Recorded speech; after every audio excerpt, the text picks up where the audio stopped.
Bienvenue dans Maîtriser la paix, le podcast qui rend la paix accessible à tous. Aujourd'hui, on parle du cumul d'emplois.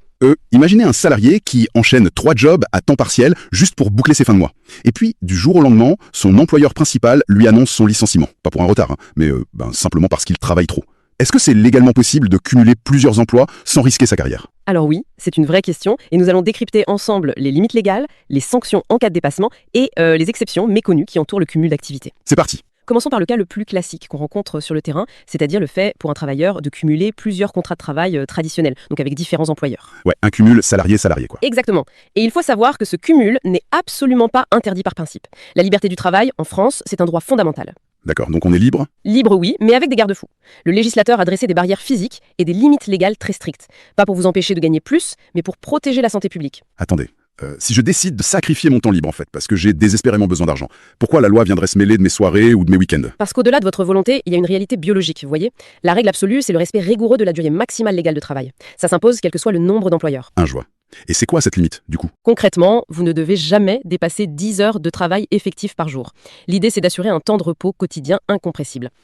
Ok pour la limite quotidienne, ça me semble logique pour la sécurité. Mais pour la semaine globale, on a le droit de faire ces fameuses journées pleines tous les jours ? Non, le Code du travail verrouille aussi cet aspect, avec une double limite hebdomadaire très précise. La limite absolue est formellement fixée à 48 heures sur une seule et même semaine. Ah oui, 48 heures, c'est précis. Oui, et il y a une subtilité majeure. C'est le plafond de 44 heures par semaine, mais calculé en moyenne sur une période de 12 semaines consécutives. Si je comprends bien, cette règle des 12 semaines, c'est exactement comme les radars tronçons sur l'autoroute, en fait. C'est une excellente métaphore. Les 44 heures. C'est exactement la mécanique de ce plafond, voilà. Mais le vrai problème juridique, c'est la responsabilité de l'entreprise. L'employeur ne peut pas fermer les yeux s'il sait que vous êtes en surmenage. Mais comment un employeur peut vérifier ça en pratique ? Il ne sait pas ce que je fais de mon week-end. C'est là que la bonne foi entre en jeu. L'employeur peut tout à fait exiger une attestation écrite. Ah, une attestation, d'accord. Oui, une attestation qui certifie que vous respectez les durées légales. Prenons un exemple chiffré. Imaginez que vous avez un poste principal de 35 heures. Ouais, le classique. Et vous signez un second contrat de 15 heures le week-end. En additionnant les deux, on arrive à 50 heures, ce qui est totalement illégal. D'accord. Et si je mens ou que je refuse de donner cette attestation à mon patron ? Eh bien, vous détruisez le lien de confiance. Ce simple refus ou le mensonge justifie pleinement un licenciement pour faute grave. L'employeur est obligé de se protéger. Ah, quand même. Donc le risque de perdre son emploi est vraiment très réel. Complètement. Et en plus du licenciement, l'État a prévu une amende pénale. Elle est de 1 500 € maximum et jusqu'à 3 000 € en cas de récidive. Ouais, ça rigole pas, hein. Pas du tout. Et à retenir, le salarié est aussi tenu à une obligation de loyauté, c'est-à-dire qu'il ne peut absolument pas exercer une activité concurrente à son employeur actuel. C'est dense tout ça.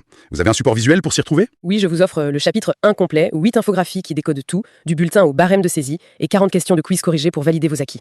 L'outil parfait pour passer de la théorie à la pratique, le lien est en description, mais revenons au sujet. Bah justement, avec tous ces risques, est-ce que l'employeur peut pas simplement ajouter une ligne dans le contrat pour interdire d'avoir un autre employeur ? Ce serait plus simple pour lui.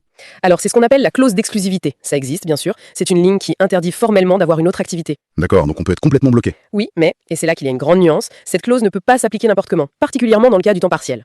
Ah bon ? Pourquoi le temps partiel est traité différemment de ce côté-là ? En fait, il est tout simplement illégal d'imposer cette clause à un salarié à temps partiel. Sauf si elle est absolument indispensable à la protection des intérêts de l'entreprise. Ah d'accord, il faut une vraie justification. Oui, et ça doit être justifié par la nature même des fonctions. Pensez-y, un salarié qui est embauché pour, disons, 20 heures par semaine. Il doit obligatoirement pouvoir compléter ses revenus ailleurs pour vivre décemment. Donc en gros, on ne peut pas bloquer un temps partiel sans une excellente raison professionnelle. C'est exactement ça.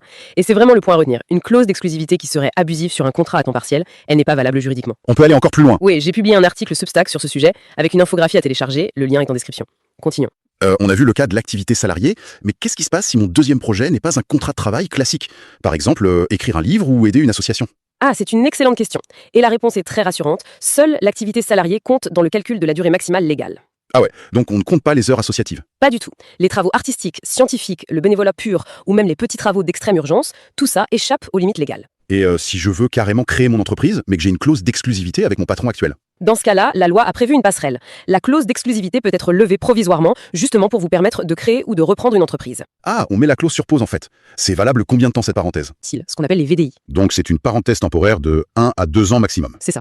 Et à retenir, c'est très important, à la fin de cette période, la clause redevient pleinement applicable. Ah mince, et qu'est-ce qui se passe alors ? Le salarié devra alors faire un choix définitif. Soit il renonce à son entreprise, soit il rompt son contrat de travail. S'il ne le fait pas, il s'expose à un licenciement pour faute grave. Une dernière chose très rapide avant de finir, comment ça se passe si ma convention collective dit autre chose que le code du travail sur ce sujet ? Alors ça, c'est le grand classique de la hiérarchie des normes en droit du travail. Ouais, c'est souvent compliqué. En résumé, les règles de la convention collective s'appliquent si elles sont plus favorables aux salariés. Ok, je vois. Mais la précision majeure à avoir en tête, c'est que s'il y a un conflit direct entre une convention de branche et un accord d'entreprise sur cette question du cumul, eh bien c'est l'accord d'entreprise qui prime. D'accord, c'est très clair. Pour aller encore plus loin, mon livre Maîtriser la paye, édition 2026, transforme la complexité en visuel clair, avec 50 infographies pour tout comprendre et 250 questions corrigées. Vous avez enfin les clés pour maîtriser chaque calcul.